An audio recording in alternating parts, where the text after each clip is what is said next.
دوستان سلام، خسته نباشین، وقت بخیر.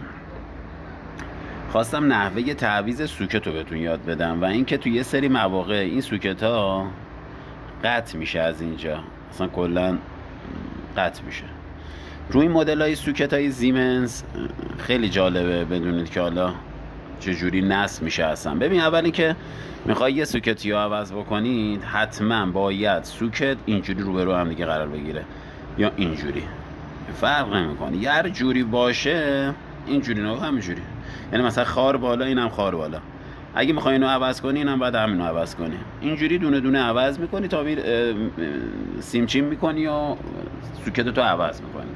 ولی یه سری مواقع پیش میاد که شما سیمش قطعه، سیم نداری، سوکت نداری، سیم قطعه. میایم چه کار میکنیم؟ با چراغ تست 12 بزرگ، یعنی هواویا، با یه دونه هم از این چراغ تستای که لامپ داره کوچیکا، با این چراغ تست لامپ داره کوچیک تست میکنی. سلام علیکم. با این چراغ تستا چک میکنی چیا رو حالا چک میکنی. نگاه کن، خار وقتی بالا قرار بگیره پایه یکش میشه این پایه یک. پایه دو منفی دائمه. پایه سه میشه برق. پایه چهار میشه منفی چشمک زن. این دوتا منفی ها، یکیش منفی چشمک زنه که حتما با این چراغ تستا تست کنید.